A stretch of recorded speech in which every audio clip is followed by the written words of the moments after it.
For as long as I can remember, I have been in love with stories. Legends, folklore, and tales of magic and mystery always brought me a sense of wonder and soon became my favorites.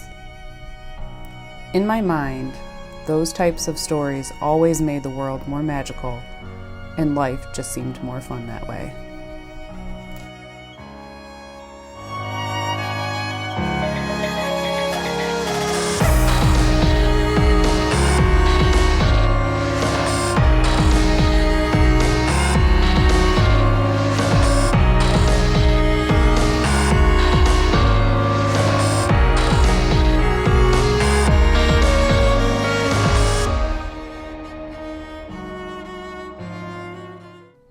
Good morning. How are we all doing today? Or good evening or good afternoon, depending on when you're watching this. Welcome to the second episode of the artist commentary version of Art and Lore. I hope you are having a great day and this video finds you well. So to start off, if you're new here and you have no idea what Art and Lore is, it is a monthly collaboration with Raven Reads, and we each pick a subject of folklore or a cryptid or something along those lines, and we each illustrate an artwork that's based on that folklore. Raven Reads is kind enough to narrate both videos for us, and then we publish once a month. I do like to offer the artist commentary part just so you can kind of get in my head and see what I was thinking while I was creating these pieces. So for this month, we both kind of picked like a water type of cryptid story / folklore regarding some kind of water creature. I chose the Loch Ness Monster and Raven ended up choosing the Kraken. And I will also have all of the Art and Lore playlists and videos linked in the video description if you want to check them out if you're just popping on into the series now. So for this piece, this one was a little challenging for me, I'm not gonna lie, and there was a bunch of mistakes that I kind of had to work through and fix throughout this process. Even to the point where I dropped a fully loaded brush and it kind of like rolled across the page. So somehow I managed to salvage the piece and I'm really happy with the end result, but it was not without its difficulties. So for the initial concept behind this piece, I didn't really, like, as you can imagine with folklore and like cryptids and things, like there's not really a whole lot of reference. So Nessie's compared to like a plesiosaur or something, some kind of water dinosaur. So that's basically the only imagery I had to kind of like go off of. And we all know that infamous photo. I'll put it on the screen. So like that's what I kind of had for my references. So I really had to think outside the box on this one. And so with my magical shit zine project, I have a lot of bottles and a lot of things in bottles. So I kind of thought it would be interesting to have the Loch Ness Monster in kind of one of these jars that you would like see on a shelf in like an apothecary shop or something like that. So I thought it was a cool idea and I thought it was interesting. I mean, like I might revisit this piece at some point because I do really like Scottish like landscapes and like the imagery like around Loch Ness is so beautiful, but I wasn't sure that I would have enough time to kind of do a whole environmental type of piece. So I kind of went for a more simple illustrative take on the Loch Ness Monster. And because I have some experience with painting things inside jars, in glass jars to be specific, with ink from my magical ship project, I decided to use the colored inks this go around and instead of watercolor, partly because when, like, the way I layer, like, I basically draw everything that's inside the glass first, and then I will come outside of that and basically paint over what I just painted inside the jar to give the illusion that it's in fact inside the glass jar. So I want, you know, like shadows and sides of the glass and the highlights and everything to be on top of Nessie per se. So I had to kind of work from the inside out. And obviously I can work on the tag and the lid for the jar. We're just going to call it a jar. I don't know if it's a bowl or a jar or whatever, but so I was able to work on those specific areas, and then I had to paint the glass last.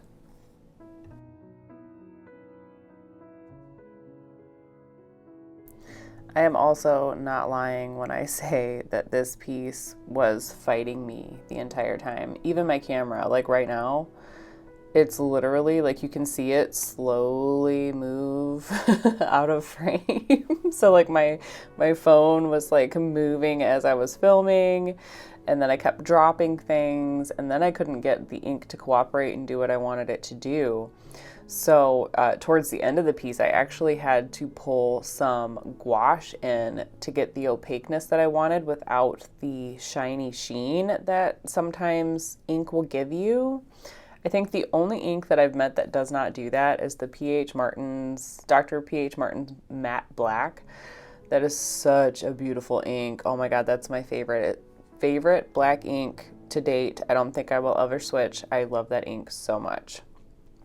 But yeah, so this piece legit fought me the entire way. I have no idea how I finished this piece, I'm not gonna lie. I was very, very frustrated with it, and it felt like every time I put a layer on, I'd come back after it dried and I was just like, well, what is this? What am I gonna do with this? Like, even to the point where I had to bring in some colored pencil because like I just could not get the ink to do what I wanted it to do, and it was becoming very frustrating. But I do think that this piece does show that if you persevere, even though you're completely unhappy with the piece, if you persevere and push through, the end result can be very nice. So while I was painting this piece, I was watching a lot of the History Channel, and on Amazon Prime they have like Monster Quest and things like that, and I was just so, I don't know what it is about those shows, I just absolutely love them, trying to find like the unknown and things like that, like finding Bigfoot, and the documentaries that are done on Nessie and how she couldn't possibly exist, but she could possibly exist. And it's just so entertaining to see like how invested people get in trying to debunk something, especially when like the Loch Ness Monster is like a tourist attraction when you visit Scotland, I'm assuming. I mean, I've never been there, but I know dang well that if I would go to Scotland, my ass is going to Loch Ness. Like, I want to see what that's all about. I want to see it in person, and I want to get some Nessie merch on my way out the door. So I don't know why people are so invested in debunking things that people actually enjoy and go pay money to see, and just to have an experience, you know? But yeah, so I tend to get a little bummed out when people try to debunk things. I mean, like, I know a lot of the stuff isn't real, but like I've said numerous times, like sometimes life is just more fun that way when you believe in things. Like, you know, I think that's why we have so many authors that write fantasy novels, and we have so many movies that are inspired by things that don't exist. And it's just more fun that way. And I wish sometimes that people would just let things be and like focus on, you know, exploring the rest of the ocean that we haven't explored yet.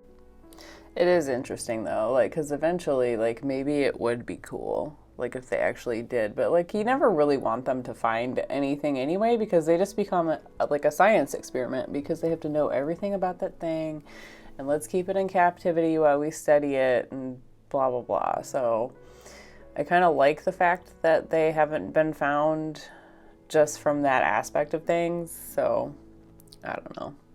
Is Nessie real? I have no idea, but I'm interested. And if I ever get to go to Scotland, I'm going to Loch Ness and I'm going to look for her anyway. So we'll just leave it at that. Sorry guys, I definitely feel a little bit wired today.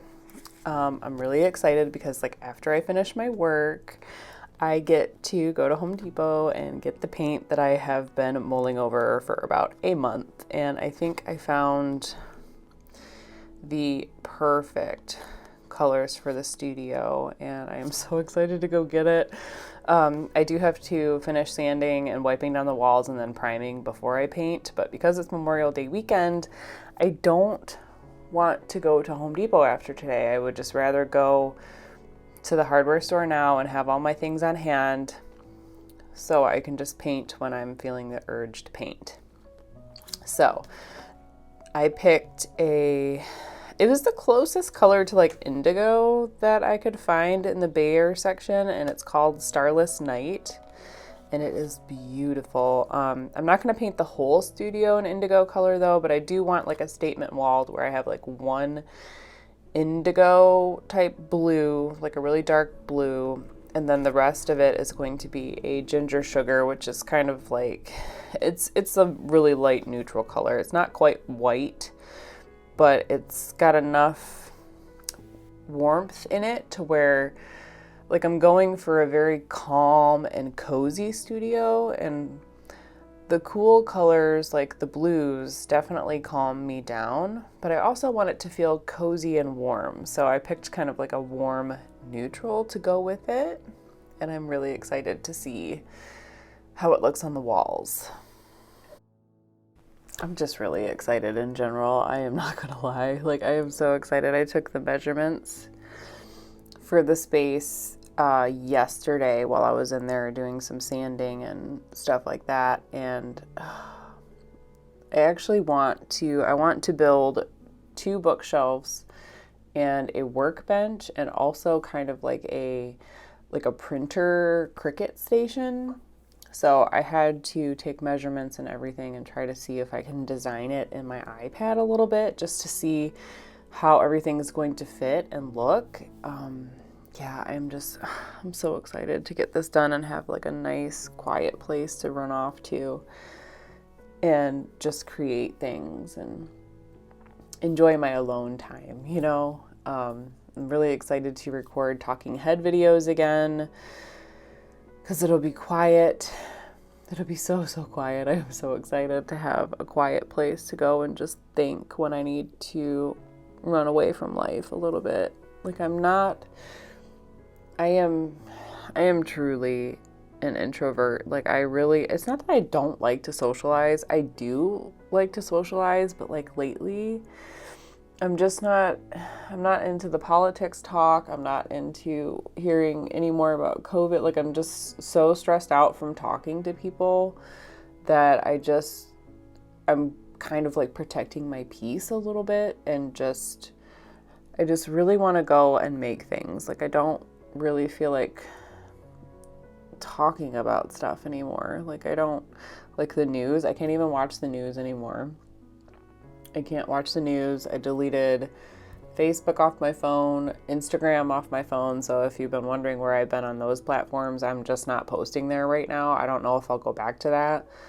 But like, I just don't want to see, like, I'm really trying to protect my peace and trying to keep the negativity to a minimum and just really focus on the things that I want to do and create and finish the books that I want to read. Like, I don't know, the anxiety and the stress level after the pandemic hit just seems to have escalated further than it was for me, because like I used to always suffer from anxiety, but now it just seems so much worse. So I'm just really trying to take some advice I heard, I think it was on TikTok, and just kind of like build the life that I want on the weekends. So I'm just really into home projects and trying to make the house nice, and I have plans to also stain my deck on my porch this weekend. Will it get finished? I have no idea, but yeah, so I'm just really trying to focus on the things that make me happy and make me feel calm, for that matter. I've also been walking a lot outside, which is new for me. I normally typically walk on the treadmill, but I did hear that walking outside, there's something with like the negative ions in the atmosphere that kind of decreased your cortisol levels, which is the stress hormone. And I have to say that that has been helping. So I'm hopefully going to implement that at least. I would like to do it at least 5 days a week. So, I mean, every day would be ideal, but you can only do what you can do. You know, sometimes you have plans or whatever. But I'm definitely planning on spending a lot of time outside just to kind of decrease the cortisol levels in my body because my stress level is through the roof. So yeah, designing the new studio is going to be a cortisol reducing event also. I'm so excited to have a space to where like I can make it as weird as I want. You know what I mean? So I have like a lot of projects that I want to do for the space, like building the shelves and building the table, but like I also have this idea for this wall. And I just want to put so many weird things on there and create artwork for it and have like really cool looking frames. And there's a lot of these people on TikTok that make these cool sculptures for your wall. And I don't know, I'm just really excited to make it as weird as I want. Like weird and cozy. Like I have a very specific direction I want to go in for that space, and it puts me in a creative mood, and I'm just really excited about it, and I'll just leave it at that. But yeah, I cannot wait to get in there and just start making things. And God, I've been dying to have like a shop update, and it just seemed silly to kind of like do a shop update like right in the middle of a studio move, because it just doesn't make any sense to me whatsoever. And I'm hopefully going to be starting a Patreon soon also, because that would be fun, and I want to make a class and do all these things. So I just really need that space to be finished so I can get in there and do all of the things. Also, I've been fiddling with the idea of designing patterns, and learning to sew is on my list because I'd like to make some like pencil pouches and oh my God, what is the other thing I wanted? Like brush holders and things like that, with my specific pattern on them to put in my shop also and for myself. So I can't seem to find the things that I want. So I figured I would make them and make them in the patterns that I like. And I'm just really excited to kind of move on to the next level of creating and pushing myself. I've also been very interested in sublimation, so I could have like metal bookmarks that are like really nice and top notch. So, and mugs, I would love to design mugs, and I'm always debating on having like print on demand or personal stuff, and it's just like, I have like these control issues with like, it needs to come out with like how I want it to come out. And if I'm not there to like inspect the product before I send it to someone, like I feel very insecure about trusting people with that. So like print on demand hasn't been that great for me. I'm not like completely ruling it out, but I don't know. I prefer to have the control on my end and in my hands. Like I just really would like to make sure. And like that's the other thing too. Like I have some items that I would ship, and then if I added a print on demand to the mix, then people would be paying twice the amount of shipping and getting things at different times, and I just didn't want it to be like that. So anyway, long story short, I'm looking into sublimation and screen printing and just so many things, and I'm really excited to kind of move forward and take the next steps with you guys. I also really want to thank you guys so much for the response for Art and Lore, because this is one of the most exciting things that I've worked on. I mean, like, not exciting as in like fireworks or whatever, but like it's really like sparking a fire in me and making me want to create and challenge myself and put this end result together that's really well done. I mean, granted, I know we're not there yet, but it's inspiring me to get better at filmmaking. It's inspiring me to get better at editing and drawing and painting, and it's just so nice to have a community that is just so supportive. I truly look forward to seeing my regulars in the comments and getting your response to new things that I do, and having you there to cheer me on is just so nice. It's so nice, and it makes me feel like I'm finally on the way to the content that I should be making. So thank you very much for that. I really appreciate you guys, each and every one of you. And there's just one last thing that I want to discuss with you today, and I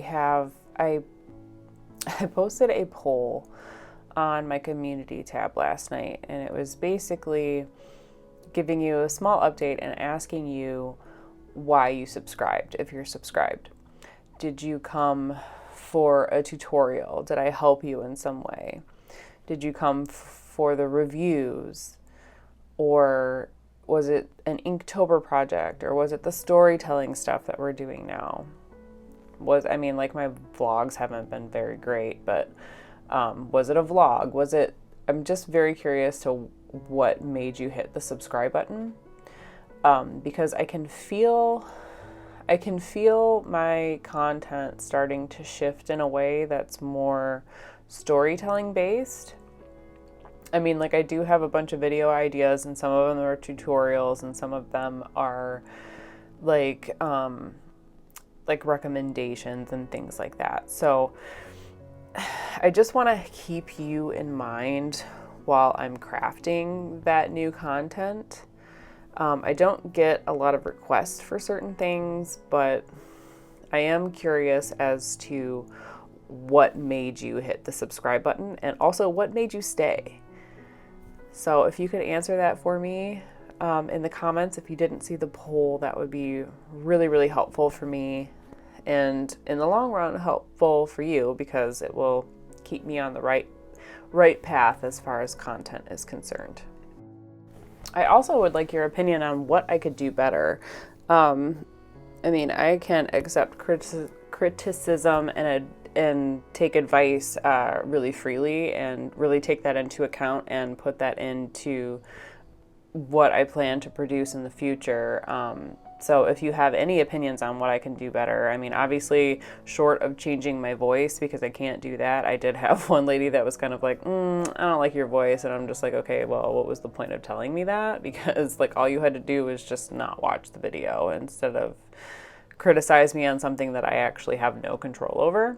So if you're going to criticize me on something I have no control over, don't leave a comment. But if you actually have helpful suggestions, that would be lovely, and I would really appreciate your help. So I look forward to your suggestions in the comments as well. I'm really excited to take on a new adventure here and get better at the filmmaking part of this, because that feels like an art form in itself, and it is, and I would like to get better at it, and I would like to provide you guys with more value than just a top-down, time lapse of me painting and whatnot. So here are the close-ups of Nessie, or the Loch Ness Monster, in a jar or a bottle or whatever. I hope you guys have a great weekend. Thank you so much for watching, and I will see you in the next one.